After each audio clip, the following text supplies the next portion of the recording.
Welcome to The Rest is Politics with me, Alastair Campbell. And me, Rory Stewart. And with this election going on, it is certainly keeping us very, very, very busy. So another live podcast on YouTube, following the other one last night, and we'll also put it on our usual audio feed. I think we should apologise to those who say that they can't keep up, but it's important to meet the demand of so many people who keep telling us they want more of these lives, not less, fewer rather. How I want to start though, Rory, is explaining that though I've said pretty much nothing apart from welcome, I have now taken 42, 43, 44, 45 seconds to say it. So is it too much to hope that we never, ever see that particular format ever again? That's now a minute. No, so can I just say, well done. Can I just so I think you've illustrated it well with your 45 seconds. Here's a way of stepping back at it. Many people listening to this podcast, I suppose most people, will have to make judgments all the time. Judgments about who they want to work with, judgments about who they want to employ, judgments about who they want to trust. And would anybody think the best way to do it is to put two people up on podiums with a moderator and make them speak for 45 seconds and shout over the top of each other? In other words, just stepping back, kind of, if you were designing a system where your question was, Alastair, I'm going to try to be as objective as possible. I want, as a voter, to work out who's going to be the best prime minister for the country for the next 5 years. I really want a chance to assess these two candidates, look at them. I've probably got some criteria questions I want to answer in my head. Is there any way on earth you would think the way to do it is to have these two people standing at podiums with the moderator and shouting at each other? No. And I think, as we said last night, I think Keir Starmer went into it hoping not for it to be a shouting match, but just got drawn into it. Look, the more I've thought about it, we gave our instant reaction last night. The more I've thought about it, the more unsatisfactory I think the whole thing was. We say that we're fed up with politics as sound bites, but when the entire structure of a debate is around the idea that all you're going to hear is a soundbite, then I think it fails on every level. And of course, what's happened since then is that the issue, we said last night, Rishi Sunak had managed to land what he wanted to land, which was this £2,000 tax claim. Labour will put your taxes up by £2,000. And I think, and I'm very pleased about this, it seems to have unraveled. And I thought it would, because I thought he was quite careful with his words.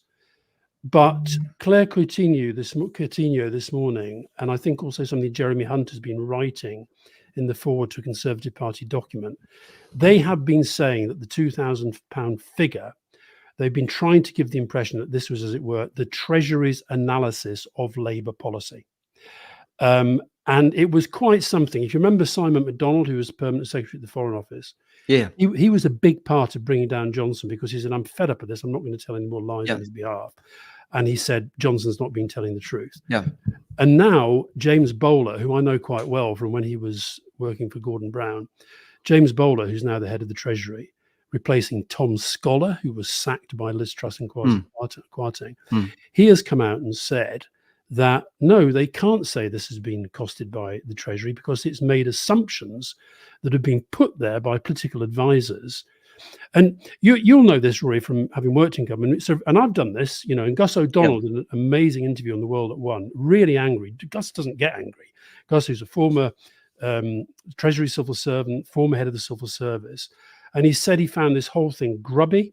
He said both parties have done it at times. And it's true. We would say to the Treasury or any other department, let's say we wanted to build a road from Penrith to Carlisle. How much would that cost? Okay. And they would go away and they'd do some costings and they'd come back. What they wouldn't necessarily know is that the reason we were asking that is because Rory Stewart had promised, as candidate for Penrith, that he was going to get a new road built from Penrith to Carlisle. You then get the costings.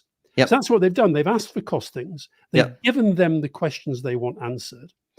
And here's why I think we've got to be careful. Sorry, Rory, on you go. Yeah, just so quickly, just as sort of bit of context on this. I mean, one of the things that's really worrying Mr. Bowler is that it's very likely, I mean, I think inevitable that we'll have a Labour government in 5 weeks' time. And he has to make it absolutely clear to the incoming Labour government that the civil service is impartial. I mean, he will be worried that the Labour Party, shocked by what happened last night, and it obviously caught Keir Starmer a bit off balance. He didn't have an easy, quick answer to it. Will be thinking there's some conspiracy of the civil service. They'll be thinking, what on earth is going on? What are you doing providing costings to the Conservatives that they can use in a debate to crush us? So he immediately contacted Darren Jones, said these figures include costs beyond those provided by the civil service published online by HM Treasury. I think to be fair, I think Darren Jones wrote to him. Okay. Because I think the thing that what he put out was the reply to Darren Jones. I agree that any costings derived from other sources or produced by other organisations should not be presented as having been produced by the civil service. The Treasury was not involved in the production or presentation of the Conservative Party's documents, Labour tax rises. So I think he's really trying to say, wait. You're coming into office and you can rely on it, and we're not part of a Tory plot. Yeah. The other thing I've been pointing out in recent weeks, though, and this is something Jeremy Hunt should have got a grip on, the Treasury press office, the Treasury official feed on social media has been putting out stuff with the words, "The plan is working, stick with the plan." Now, that is a Conservative Party slogan. You cannot do that. You cannot do that. So I hope that this will put an end to it. James Bowler, but you see, the Tories have now doubled down. They're now saying, well, actually, we think we're being quite generous. We think they'll have to put taxes up even more. But I think that, we've talked about this a lot. We should, by the way, say we're getting loads of messages about Vaughan Gething. We know about Vaughan Gething. He's lost the vote, and we'll talk about that briefly in a moment. So you don't need to keep telling us that Vaughan Gething has lost his vote in the Senedd. But let me just say that if you go back to when Rishi Sunak became Prime Minister, he promised he would usher in a new era of integrity, professionalism and accountability. At his very, very, very first Prime Minister's questions, he said that he as Chancellor had reinstated nurses' bursaries. He hadn't. He'd replaced them with something that was worth a lot less. He also said at his very first PMQs that they had, because of Brexit, they'd been able to have the fastest rollout of the vaccine, which has been completely debunked by everybody who was involved in that. I think he's lied quite a lot about Rwanda. I think he's lied about the cost. I think he's lied about his views on it. Well, I'm not going to debate that, but I think your bigger point is a sort of more fundamental point, which is that really the Conservatives lost this election when Boris Johnson collapsed and Liz Truss blew up the economy. I mean, you just look at the statistics. We can see it. John Curtis pointed this out to both of us. The figures are pretty clear. That's when they lost this election, not really what's happened since. And Rishi's part of that. Rishi Sunak's very much part of that because, and this is an argument I had on Times Radio yesterday with a guy called Matt Chorley, who was saying to me, well, Rory, why did you leave the Conservative Party in 2019? If you'd stuck around, maybe you could have been the Prime Minister instead of Rishi Sunak. And I said that the decision of Rishi Sunak and a lot of these other key figures, Oliver Dowden, Deputy Prime Minister, Robert Jenrick, all these people, to get behind Boris Johnson when they knew that he would be a terrible Prime Minister, for the MPs to support Liz Truss when they knew she would be a terrible Prime Minister. All of this stuff comes home to roost because what you're doing is you're putting power ahead of your principles. You're just giving up on being a serious party from 2019 onwards. And so Boris Johnson's collapse, Liz Truss's collapse are completely inevitable. And it's impossible for Rishi Sunak to turn this around because they loom over the whole thing. Boris Johnson destroyed their moral credibility. Liz Truss destroyed their economic credibility. He's got a terrible record. It's not winnable. Yeah, but that's why. But I do think we've said this so many times, Roy. I think his one chance was to signal genuine change. Now, maybe it was impossible. Maybe the factionalism that you've talked about a lot, these sort of 7 tribes. But let's go back to another thing: the fact that he put Sola Braverman in the cabinet just a few days after she'd been sacked for trashing the ministerial code, shows that he doesn't care about the ministerial code. And I think there's something, I mean, listeners and viewers may not know, you're not allowed to call another politician a liar in Parliament. You get thrown out of Parliament. We saw that when Ian Blackford got thrown out and others.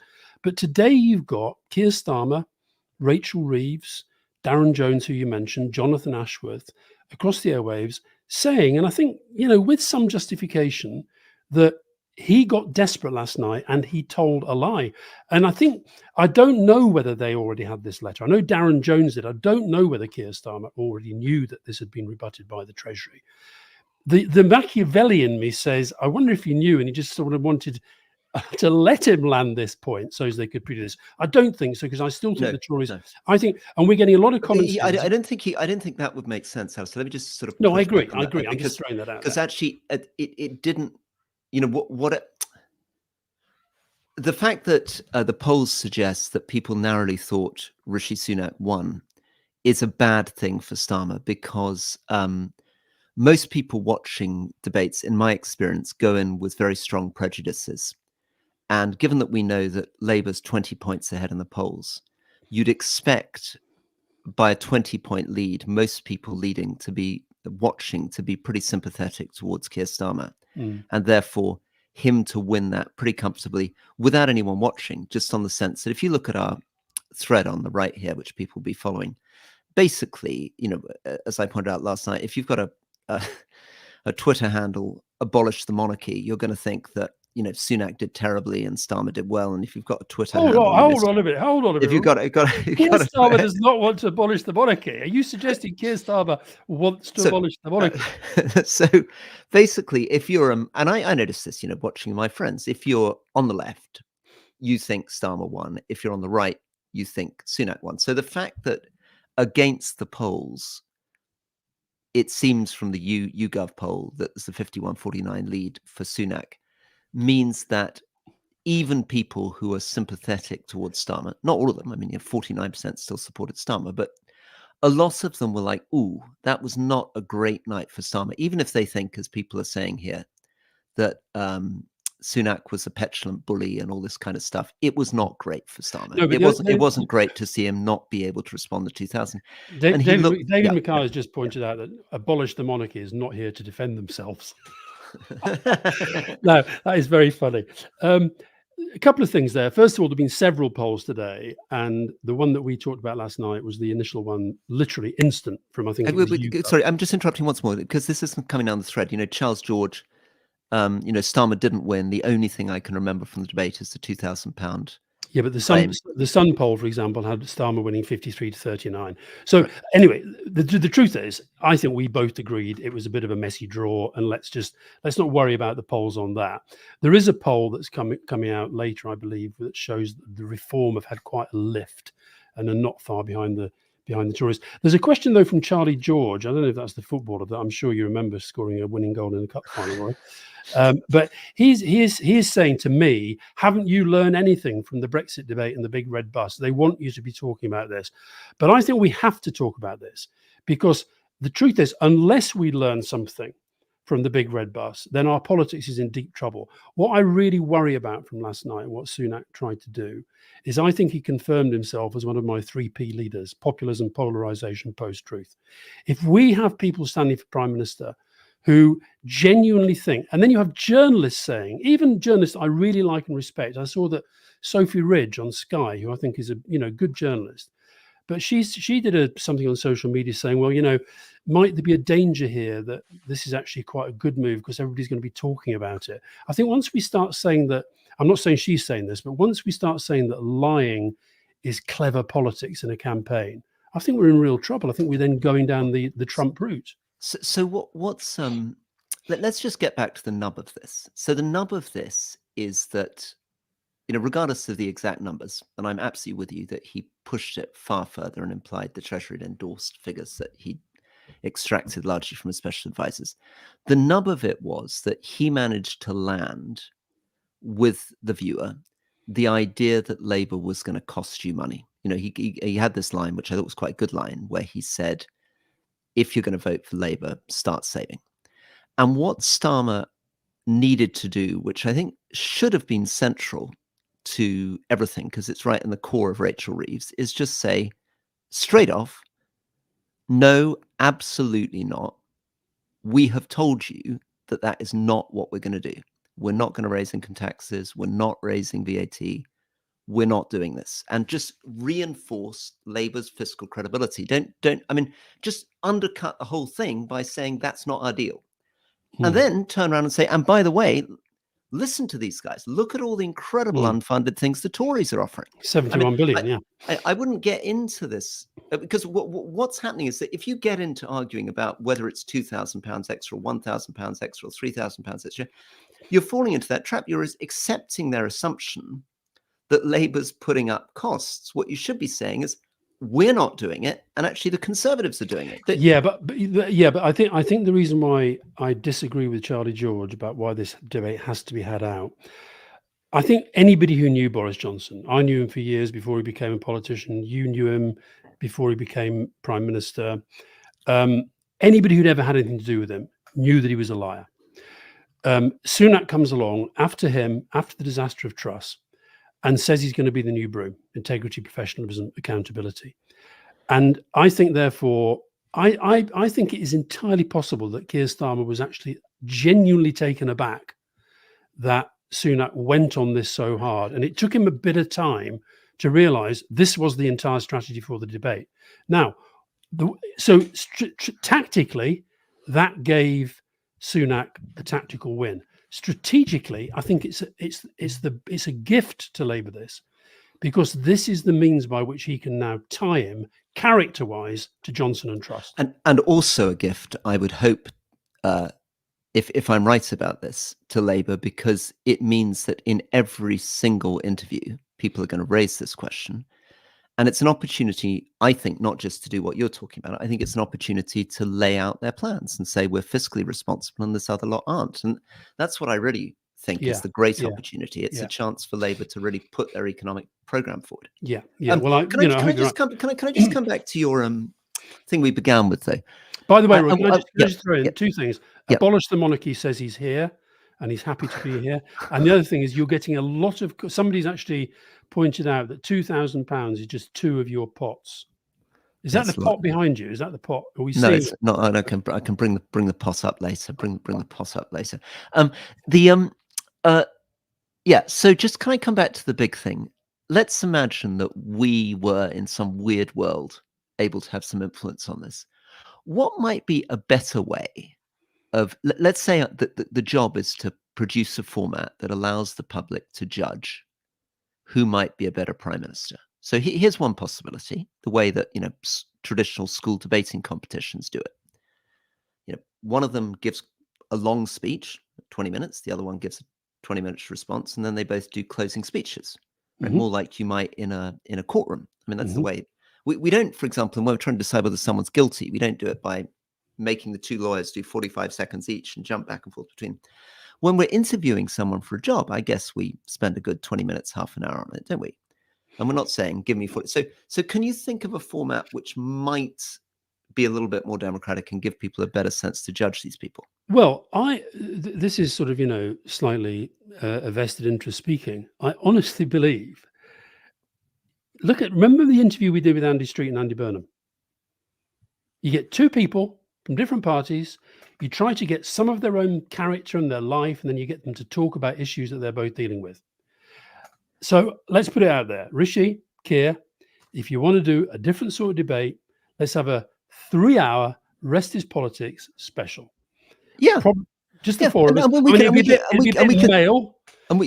bit male, but we can sell it, because we can. I mean, I think what we can be trusted on is to give people space and time. Listen, this is very self-serving, but I just got it's self-serving for both of us. I just got a nice email from somebody I really admire who was watching the quasi-quartering thing, and that was a bit controversial. Our friend Henry Porter came back and was all over Twitter saying we'd been too kind to it, too soft to him. But somebody who'd read that went and watched it and said, he watched it 2 a.m. in the morning. I'm most firmly against Henry's view. Your courtesy with mild punchiness fitted the niche of this interview well. Niche, niche, niche. I thought this interview provided a perfect example of a niche that you filled. There's nothing else quite like it. The first hour was simply excellent in every way. Won't find such a good interview everywhere else. Alastair conveyed just the right tone, down the line of courtesy. So I mean, I think in a way, and I thought what worked with it is that nobody came out of it thinking Kwasi Kwarteng managed the economy well, No. right? Nobody came out of it thinking the guy was responsible, but we gave him space to essentially Explain. indict himself. I mean, Yeah. No, I think it would be. I mean, if I go back to the, funny enough, I was talking to the Financial Times this morning, who are doing a big piece about the way the country's changed and the way that the media has changed and so forth. And I think some of the best things in history, and it's you've got to be careful about going backwards, but those old-fashioned, you go back I think to the Brian Waldens, the John Freemans, the interviews where you really pin people, you give them time, you treat them with a certain amount of respect, but you don't expect them, you don't treat them like children. And so I think that could work. I think the other thing that could work, you could have a format that was, you had like an interview or maybe a panel of interviewers, 2 or 3, and you had half an hour each with the 2 candidates separately. yeah. So, like an interview, and you and brought them together. who might, and your panel might be presumably relatively experienced interviews who'd put quite a lot of thought into this, and they could, Andrew Neil, but like a job interview, they sit yeah. them down for 40 minutes, and there's 3 people between them. You could have, if you were picking interviews from today, Andrew Neil, Emily Maitlis, Kay Burley. There's a lot, Victoria Derbyshire. There's lots and lots of good interviewers there. Or you had a mix. You had somebody from the world of business. You had somebody from the world of culture. You had somebody from the world of the military. And you had 3 different people there who had half an hour. You knew what their particular interests were. And I think they'd find it, because the thing about political interviews now, you've done thousands of interviews. I've done thousands of interviews. Everybody knows how to handle these sort of silly questions about Gareth Southgate's, blah, or, hands up if and hands up not. It's kind of, it's all past its sell-by date. So I think something much more serious, and I think the public are ready for it. I think that people, all it's a nice idea from somebody, Jacob Mayhew. What if you had former PMs get Blair and Cameron? That's on the thing. I think it's a bit hard when Cameron's the Foreign Secretary. Blair and Major. Okay, Blair and Major. Yeah. Theresa May and Gordon Brown. Or you got. I mean, you imagine they actually might be able to ask some quite interesting questions. They've been Prime Minister. Yeah. Absolutely. So there's somebody, Theo, saying, would the Rest is Politics host a debate? Yes, we would. Somebody suggesting Jonathan Pye.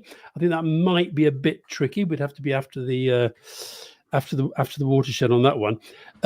So anyway, I think it's been an interesting day, and I think that, I really think, I've been saying this for months now, I think there's never now been a better time to make something about the Nolan principles and standards in public life. I think. Listen, would you please, next time you're going for a walk with your dear friend Keir Starmer, why won't he sign up to something I think is very simple? Every minister will serve a minimum of 2 years in their office, unless there's some crazy scandal. Yeah.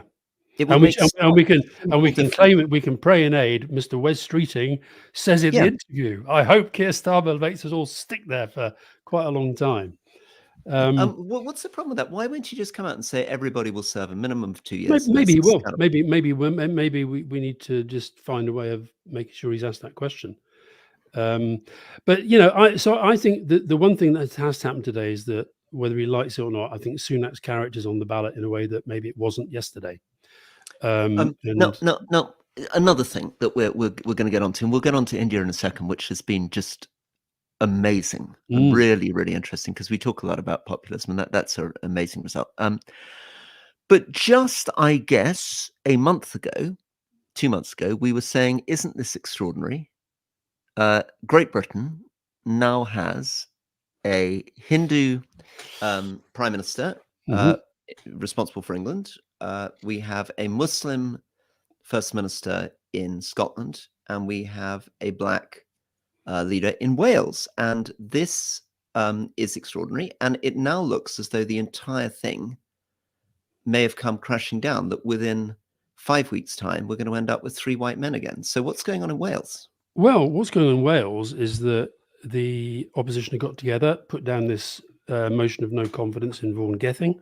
We've talked about this issue before. It was about a donation that he took from somebody who'd been found guilty of environmental crime. And he defended himself, took the money, kept the money, won the campaign, won it without a lot of support from his colleagues in the Senate. And he's lost the vote. I haven't seen the numbers because we were literally coming on air just as that happened. He said in advance that I think they knew he was going to lose because some of his colleagues disappeared for the day. He needed every single Labour MP. Yeah, and that was interesting. So he's got. I'm right. I think that he's got 30 Labour MPs, which is half Labour AMs. Yeah. In the Senate. Yeah. And 2 of them were sick, but one of them was somebody who'd already called for him to return the money. Yeah, it's 29-27 the vote. So I guess I guess you might question, actually, even if they weren't sick, how motivated those 2 AMs really were to getting him behind Vaughan Gething. So there's a problem, there's an underlying problem that he seems to have angered quite a lot of people in the Labour Party. We talked a little bit about how he seemed to exploit trade union rules to I've just remembered, by the way, I've got Leighton Andrews and Chris Bryant shouting at me metaphorically in my head. It's MS. It changed from AM, didn't it? Assembly member to member of the Senate. So now so they're called that, and people are now telling us that. I think this is really tricky. It's obviously not perfect for Labour in the middle of an election campaign. The other thing that happened in the Welsh Assembly today, somebody sent me this thing, said, have you seen this? It was Mark Drakeford, his predecessor, making a really emotional speech about a change that the government in Wales was making to plans that he had been making to change the nature of the school year, to give to have fewer summer weeks of the summer holiday, because his view is that it was so difficult for parents and kids from poorer families to get through these incredibly long. I mean, I think it's I think it's true for all families today. I think as a parent of a 7-year-old and a 9-year-old, you're suddenly very, very conscious that these school holidays are of course very long, and it's just not possible for parents in a world where usually 2 parents are working to be able to remotely spend the time with your kids during the holidays. And so I think it's difficult. I think it's very tough on teachers. I think it's going to be very expensive. But I'm afraid if I was only arguing it from the point of view of the interests of the pupils and the parents, I'm afraid you wouldn't have anything like this length of holidays, would you? Yeah, well, anyway, it's worth looking at. It was Mark Drakeford who, some might have thought would just sort of slope off into the sunset. It was a really, really passionate speech. So just before Vaughan Gething's losing this vote, you've got his predecessor essentially really laying into the government. So there's no point pretending this is good for Wales, good for Labour in Wales. Do you think he could? Do you think? I mean, I noticed there were a lot of Gething's people being quoted saying, "Doesn't matter if he loses a vote of no confidence; it's irrelevant. He's not going to go anywhere."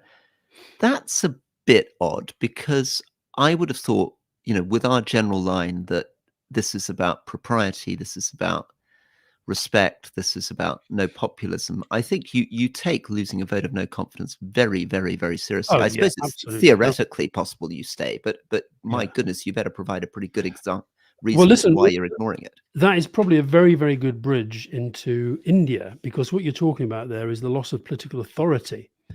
And so there's Narendra Modi, and you and I, we've been proved wrong just the same as lots of other people. Do you remember I told you a couple of weeks ago, I met somebody from the Indian High Commission, and I said, you don't have to worry about the election. It's going to be an absolute landslide. And he said, oh, I wouldn't be too sure. It's not going to be as close. It's not going to be as one-sided as you think. So Modi's BJP has won 240 seats, and that's 32 seats short of the 272 majority that you need. In 2019, he won 303 on his own. So he's now got to rely upon the members of his alliance. These are other parties that are sort of signed up to much of the same policies. He got his party got 36.57% of the votes. That's a drop. And what the Congress did, and I mean, this is a pretty amazing thing. So Congress, the main opposition party that's most closely associated with the Gandhi family, they only got, I think it was 99 themselves, but the alliance they put together, which was a real kind of, communist and pro-business and all sorts of different parties, but they got 223. And 232, I think. 230, sorry, I beg your pardon. Yeah. And the big sort of, I think, big surprise that people are really sort of looking at closely is this vote in Uttar Pradesh. Just once more. I mean, so to take it right back, Modi came in 2014, and when he came in, India had had coalition government for 21 years. People didn't get these overall majorities. And in 2014, and then in his next election, 2019, Modi got, for the first time, these huge majorities, which allowed him to really control everything. And this time, he thought it was going to be even bigger. He was saying he was going to push above 400. And we had every reason to think that might be true because, as we've talked about, he's been locking up key opponents. He's been freezing their campaign finances. We've talked about his social media campaigns. We've talked about the way that he's got bits of judiciary on side. So it felt on the surface as though it might be a bit of a sort of repeat of what happened in Bangladesh, where effectively the ruling government rigged things so hard that it was going to be very, very difficult for anyone to come in. Yeah. But there's a counter narrative which is beginning to become really interesting this year, and the test is going to be the European elections in June. We often talk about this as an age of populism, but actually we've seen in Poland the Law and Justice Party, which came in 2015, which rigged everything in their favor, being defeated by Donald Tusk. We've seen with Erdogan in Turkey massive losses in the city and town elections right across the board, Istanbul, Ankara. So, and now in India, we've seen Modi dropping quite dramatically down. So it may be that his own majority as he won it by 152,000 votes, his own seat, which is Varanasi, but it was not far off 500,000 last time. So that's a huge fall. And also there's one, I don't know this place, you may know it, Tamil Nadu. It's a state with this roughly the same population as Germany, 84 million people, and the BJP won just one constituency. Sorry, won no constituencies. And next door in Kerala, which has 35 million, they won just one. Well, this is a really interesting story. Just quickly on this one, because I know a little bit about Tamil Nadu politics, because I knew Jayalalitha, who was the chief minister there, who died in 2016, partly because some of my constituents called the Chennai Six were locked up in Chennai. I've been arrested and I went out to see her. The politics of the states in India is often very, very different from national politics. And you have these phenomenon of these dominant chief ministers. Jayalalitha was a film star. Yeah. And the person that's is now absolutely central to Modi, to putting his coalition together, is a man called Chandrababu Naidu, who is from Andhra Pradesh and has just brought 16 seats. It's part of what's going to keep Modi in power. He, again, has his own local party, which is called the TDP, which is just an Andhra Pradesh party. There's a state around Hyderabad. And he again, is the son-in-law of a huge actor who played gods, who played Shiva, who played Brahma, who played Vishnu, and who was elected as the chief minister, and he's his son-in-law. So there's a lot of different things going on. He also actually was imprisoned briefly for corruption, as was Jayalalitha. So there's this whole local story of chief ministers, many of whom are, to put it mildly, very, very colourful, some of whom have connections to huge film stars or were themselves huge film stars, some boiled up corruption, but who often have these very strong local parties. It's not like Britain. It would be as though Starmer was having to put his coalition together with a sort of totally, a Cumbrian independence party with some aged, son-in-law of a retired film star delivering the Cumbrian votes behind him. Yeah. The other big, maybe this isn't surprising. Maybe we just misread the whole thing. If you remember a few months ago now, we talked about this amazing ceremony that Modi led at the new temple, on the site of a 16th century mosque. It was this extraordinary Hindu temple that had been built, a massive event, thousands of people, film stars, Bollywood stars, musicians, and they lost there. The place where Modi inaugurated the temple, which was one of the key moments in the build-up to the campaign, they lost there. In Ayodhya. Yeah, yeah. Well, let's. I think we're coming towards the end.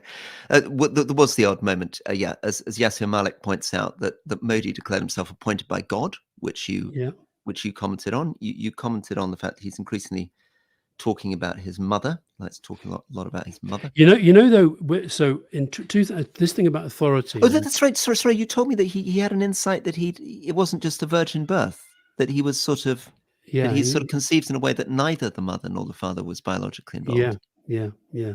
So I wonder whether this is just sort of it's the old story of hubris, believing your own propaganda, believing your own polls. Did you see I was, call me a sad whatever, but I was actually watching NDTV last night, and there was this amazing, this pollster. I'm interrupting Rishi Lakhani. He did not say he was appointed by God. That's a lie. We're going to get a massive argument between two Indians on this. Okay. On the comment thread. Okay. Okay. Well, thank you for that, Rishi. Rishi telling us we're lying. By the way, there's somebody has created a commenter called "The Rest Is Pots," who keeps saying talk about pots. We're not going to talk about pots. Well, no, except the guy in the our producer posted something saying that if they promise not to talk about pots, I'd show my pot at the end. Yeah, but I guess they talked a lot about pots, so they don't get to see my pot. You can talk. You can if you want to. We could maybe save it for a future event. But this point about authority. So Vaughan, Gething, Modi is not as powerful today as he was yesterday. That's a fact. Other world leaders will notice that.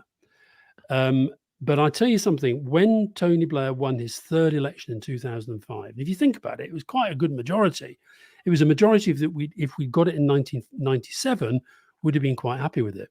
But the truth is, he knew from that minute that he'd probably fought his last election, that his authority had waned. And I think political authority is one of those things that you can't always measure it.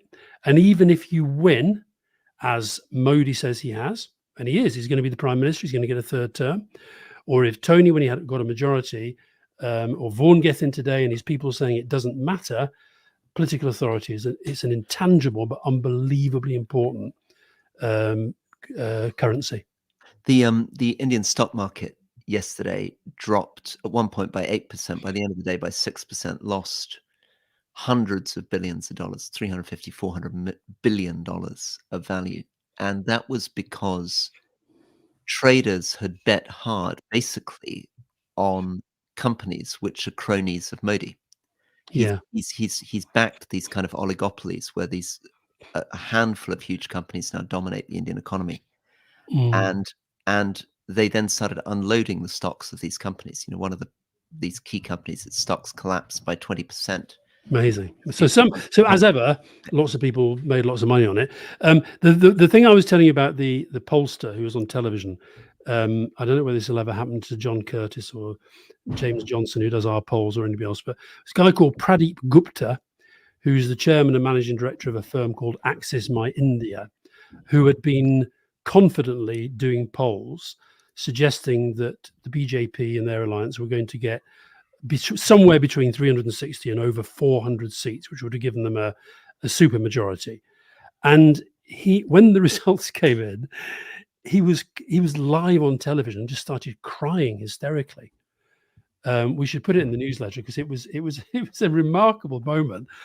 So if the pollsters have got this UK election wrong, we want them all to be live on the BBC or Sky, or even better, Channel 4, where the best analysis will be, crying. That's what we want to see.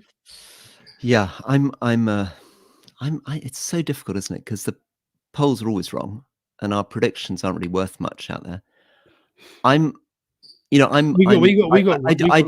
want Rishi Sunak to be re-elected. I mean, I think they blew it 2019. They blew it with Johnson. They blew it with Truss. Somebody else needs to have a go. So who are you going to vote for? Well, as I've been sort of thinking generally, when I get in a muddle, I humiliate myself by voting for the Lib Dems. But you're always so unpleasant about the Lib Dems. I know. And it's just some sort of self-loathing and guilt, because that's sort of what I go into the polling station. I'm like, I'm going to vote Labour. I'm going to vote Labour, and then my finger moves at the last moment, and I sort of jump. Who's second? But what's your seat? What's the sort of lineup in your seat? Well, actually, it's very interesting. Labour is only 600 votes behind this seat here in the part of London that I live in. Well, surely, Roy, you've got to find out who's going to win. That's all you're going to do. I'll come along with you. I'll come along with you. But what I was getting live podcast. What I was getting to is completely worth absolutely nothing as a prediction. But I think that debate yesterday will have damaged Sunak, but I'm afraid it's also damaged Starmer. And I'm not sure that he's gonna. I think some people are gonna be a little underwhelmed. It wasn't quite the leader they were looking for. It wasn't quite the confidence they were looking for. I'm not so sure now that we're on track for a kind of record kind of 400, 450 seats. No, well, as you know, I've never thought that it's going to be an absolute. I've never thought the Tories are going to completely melt down. And I actually think, I tweeted yesterday on the back of the Indian result, Labour analysts, Labour strategists should look at that and say, don't believe the polls, don't believe the propaganda. The only thing I'd say about your point about Keir Starmer, and I'm going to give my friend Tom Baldwin another plug for his book, because I'll tell you the one thing that Keir Starmer does, which I don't think Rishi Sunak does very well. I think he'll go away, and I think he'll be much, much, much better next time, because I think he does learn very, very fast. I think he has improved markedly as a political leader, which is why he's in the position that he's in.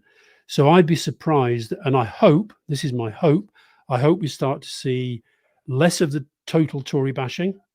You can leave other people to do that. Do a bit of it. You've got to do it. And when Sunak's coming as aggressive as he was, of course, he's got to fight back. But I think more, this is my plan. More, this is what I'm going to do. And more, as I said last night, taking on those issues like the private school thing, when he came out strong on that, when he came out strong on the ECHR, stand for things, be clear that you're standing for them. I think the public are absolutely ready for that. And I think he'd have gone away from that debate last night thinking it was all right. People are saying it was a draw, but I could have done better than that. And I think he'll do better next time. And I'm not sure. I just don't think Sunak learns from his mistakes, because I think he's quite arrogant. Okay. Well, thank you very much, Alistair. It's been great, and look forward to seeing you again very soon. And what are we going to do about the pots? Well, I think people broke their word. I'm afraid we trusted them, and then they filled the whole comment thread with comments about pots. If we say that, and the producer said that we would show the pots if they promised to stop talking about pots. And as somebody who has a 9-year-old and a 7-year-old, I think you've just got to keep your rules. If you set a rule, you've got to stick to it. You see, maybe when Keir Starmer does the Nolan principles, we should have one about the pots. The pots they're the key to integrity, professionalism, and somebody says Rory is now going potty. Anyway, there we are. See you soon. See you soon. Bye-bye.